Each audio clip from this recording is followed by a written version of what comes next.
মনে হচ্ছে যে বুড়ো হয়ে যাচ্ছি আর সিনিয়র হয়ে যাচ্ছি, সিনিয়র সিটিজেন হয়ে যাব।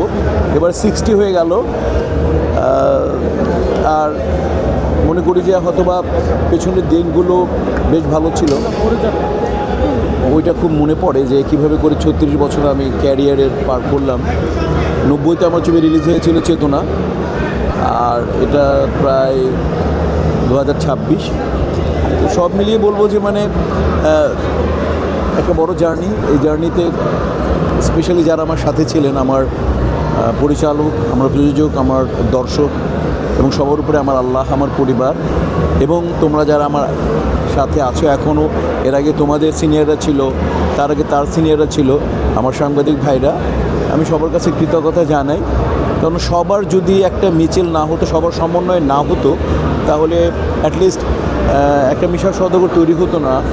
কারণ তোমরা হয়তো বা দেখবে যে টানা 36 বছর যাবৎ পৃথিবীর ইতিহাসে একটা আর্টিস্ট মানে ভিলেনিয়াস রোলে কাজ করে টিকে আছে কি না তোমরা একটু দেখবে, আশা করি কাউকেই পাবে না। আমার প্রথম জীবন আশা ভালোবাসা যখন আমি শুটিং করি, তো সেই থেকে এই পর্যন্তই আমি মেইন, সালমান শাহ ছিল হিরো, আমি মেইন ভিলেন ও মেইন হিরো। আজও মনে করো ছবি করে যাচ্ছি মেইন ক্যারেক্টারের।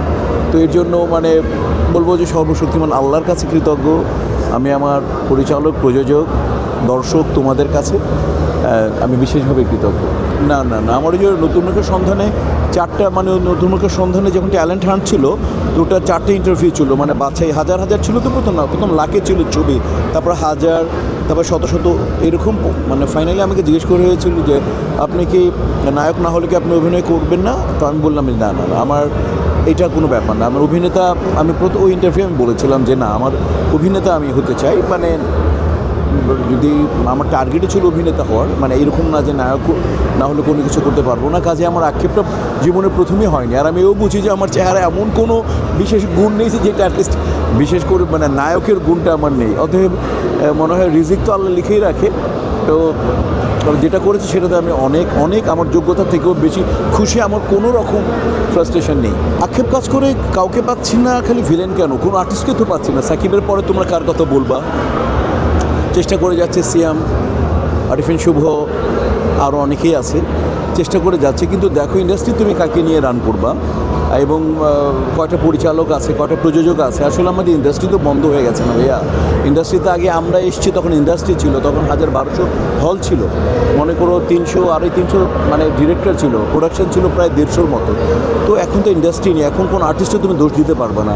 আর্টিস্ট অনেকে ফিল্মের সুপারস্টার হতে চায়, স্টার হতে চায়, ফিল্মে কাজ করতে চায়, স্বপ্ন থাকে। যার অভিনেতা তার প্রত্যেকেরই স্বপ্ন যে যে মানে মানে ফিল্ম অভিনয়ের সাথে যারা জড়িত, যারা ডিরেকশন দেয়, যারা গান পছন্দ করে, সবাই চায় ফিল্মে, কারণ ফিল্মে জাতীয় স্বীকৃতি পাওয়া যায়। তোমরা জানো ফিল্মেই কেবল জাতীয় পুরস্কার দেওয়া হয়, অন্যান্য সেক্টরে কিন্তু দেওয়া হয় না জাতীয়ভাবে।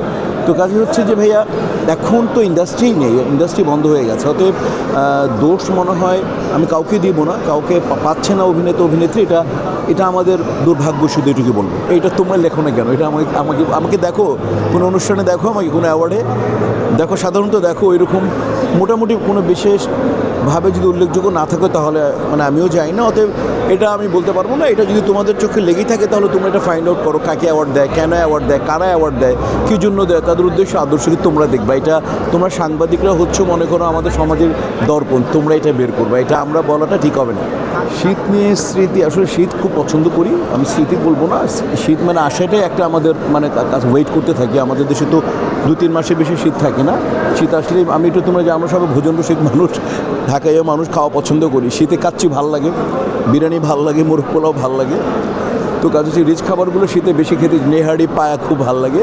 তো মানে স্মৃতি বলে ঢাকাইদের জন্য প্রত্যেকটা স্মৃতি একটা, আর বাঙালির জন্য প্রত্যেকটা স্মৃতি একটা, প্রত্যেকটা শীত মৌসুমে হচ্ছে একটা স্মৃতি। অতএব আমরা ওয়েট করি 3 মাসের জন্য, কবে শীত আসবে, শীত আসবে। তো আমি এটা বিশেষ না, প্রত্যেকটা স্মৃতি আমার কাছে বিশেষ। বরবাদ মানে আমি কৃতজ্ঞতা জানাই ওই ছবির ডিরেক্টর মেহেদী হাসান হৃদয়কে। আমি বলি তো মানে বরবাদ আমার জীবনে এমন একটা বোধ সৃষ্টি করেছে মেহেদী হাসান হৃদয়, যে আমি এরপরে অনেকগুলো স্ক্রিপ্ট আমি না করতে বাধ্য হয়েছি। মানে বরবাদ করার পর আমি যে স্ক্রিপ্ট আশা করেছিলাম, তা আমি শুধু রেহান রাফির একটা স্ক্রিপ্ট পেয়েছি ওরকম, এছাড়া আমি বদিউল আলম খোকনের একটা স্ক্রিপ্ট পেয়েছি, ওরকম কাজ করছি। তো বাকি আমি আসলে মানে স্ক্রিপ্ট অনেকগুলো না করে দিয়েছি। মানে একটা মেহেদী হাসান হৃদয়েরই একটা স্ক্রিপ্ট আমার খুব একটা পছন্দ হয়নি। মেহেদী হাসান হৃদয়েরই, যিনি আমাকে মানে ওই আমার ভিতরে এমন একটা টেস্ট ভিতরে ঢুকে দিয়েছে, মানে আমার পুরো জীবনের ক্যারিয়ারে একটা টেস্ট অর্ধেক টেস্ট মেহেদী হাসান হৃদয় বরবাদ করার পর মানুষ আমাকে এইভাবে প্রত্যেকটা ডায়ালগ মানুষের মুখস্থ, প্রত্যেকটা এক্সপ্রেশনস মানুষের মুখস্থ। তো আসলে আমি বিশেষভাবে কৃতজ্ঞ মেহেদী হাসান হৃদয়ের কাছে এবং ওই ছবির প্রডিউসার আজিম ভাই, শাহরিন আপু এবং গোটা টিমটার কাছে।